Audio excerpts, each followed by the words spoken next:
Greetings and thank you for tuning into my latest video on this. I'm recording this on June 10th, late in the evening, around 10:15 p.m. Eastern Standard Time, my time zone. Haven't had any content go up for a while. I haven't published a video or any content since Saturday. Life has been busy and I'm a one-man show.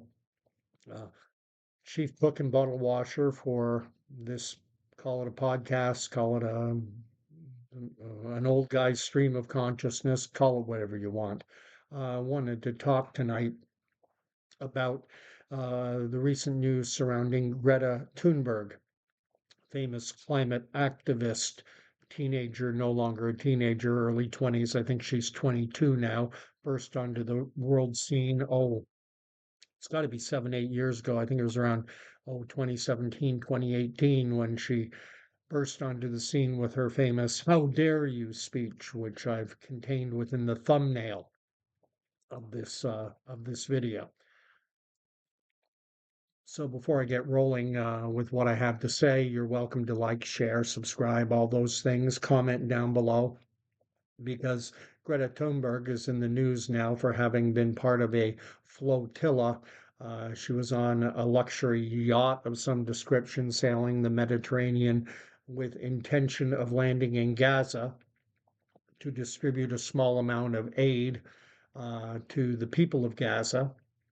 And her ship, the ship she was on, the boat, was intercepted. She claims that she was kidnapped. I don't think Greta knows the meaning of the word kidnapped. If she would want to know what it means to be kidnapped, she should talk to those who were kidnapped, including babies, by Hamas on October 7th, 2023. Uh, Greta Thunberg was on a flight. Last I read, she was on a flight bound for Paris. She may have even already arrived and then would be going home to Sweden. If that's being kidnapped, uh, that that's a ridiculous statement to say that she was kidnapped. Um, Insane. But I don't know much about Greta Thunberg aside from the fact that she's a young woman who suffers from what I understand, a form of autism that has been referred to as Asperger's syndrome. So she's a young, vulnerable, young teenager, young woman, and the forces for climate change who wanted everyone to believe that the greenhouse gas effect and all this stuff wanted to, play on people's emotions. Nothing can work better playing on people's emotions than to have a young child that, Greta Thunberg probably would have been 14, 15 when she burst onto the scene. How dare you? You stole my future. It tugs at the heartstrings, sure, but this is the kind of games that we see played when there are agendas afoot. And I was wondering where does she stand out on what I consider to be other globalist causes, like the war in Ukraine, for example? Did she have a stance on that? Turns out, what do you know?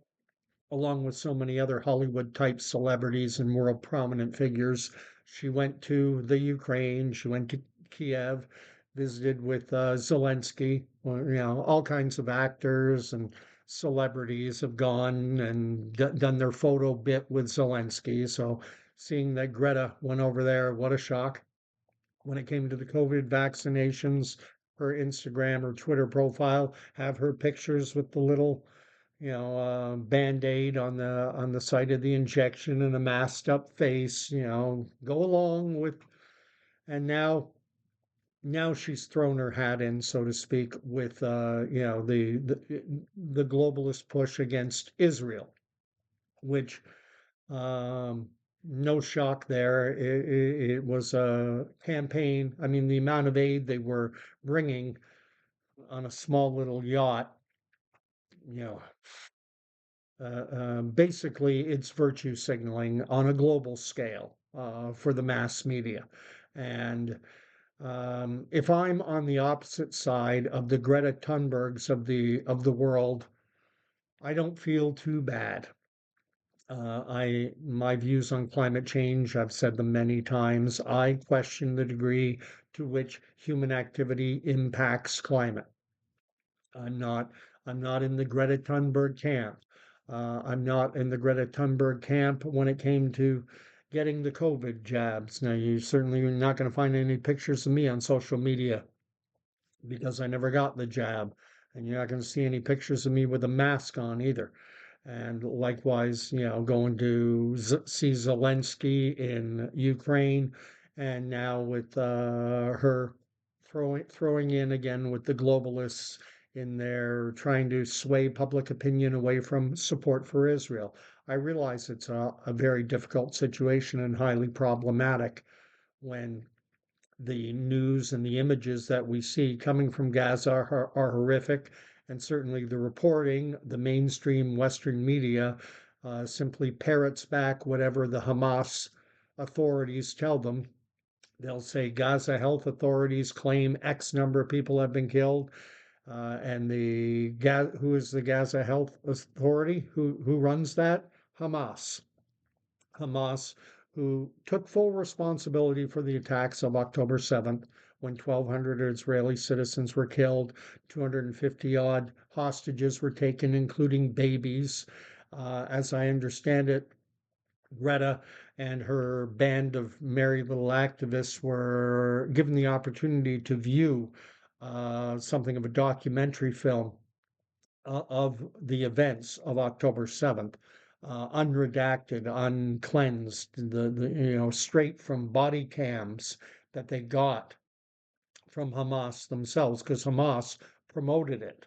Hamas saw this as the rallying cry. Look at all the Jews we're killing.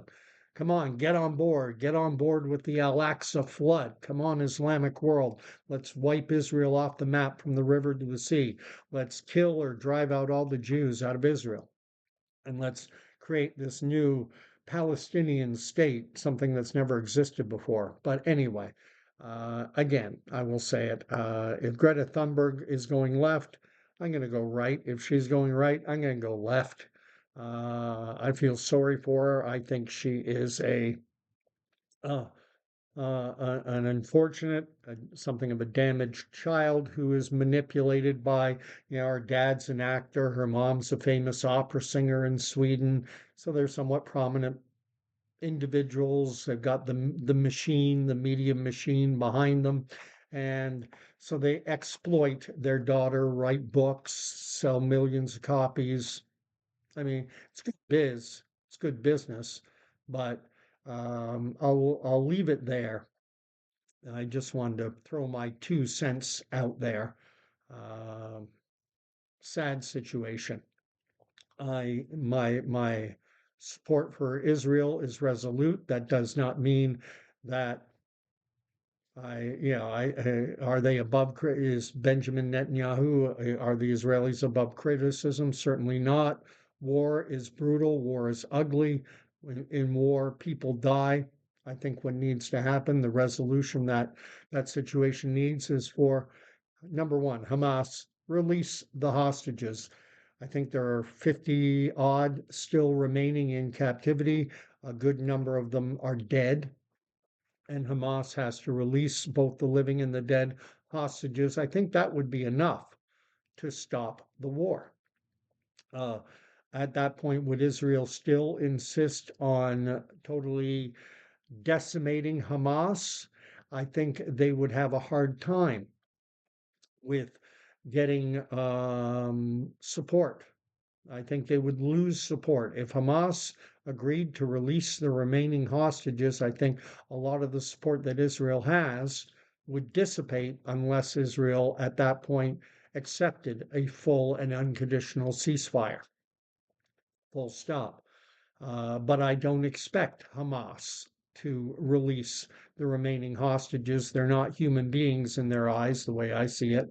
Hamas views the hostages, both the bodies of the dead hostages and those that remain alive, they're bargaining chips, and nothing more, nothing less. That's what happens when you are kidnapped and held hostage. You don't get put on a plane like Greta Thunberg and sent to Paris to go home to Stockholm, Sweden. Anyway, God bless. Thank you for watching my video. You're welcome to like, to subscribe and to comment away, because I know this is contentious, and if you want to vent, go ahead. Go ahead, and I will engage.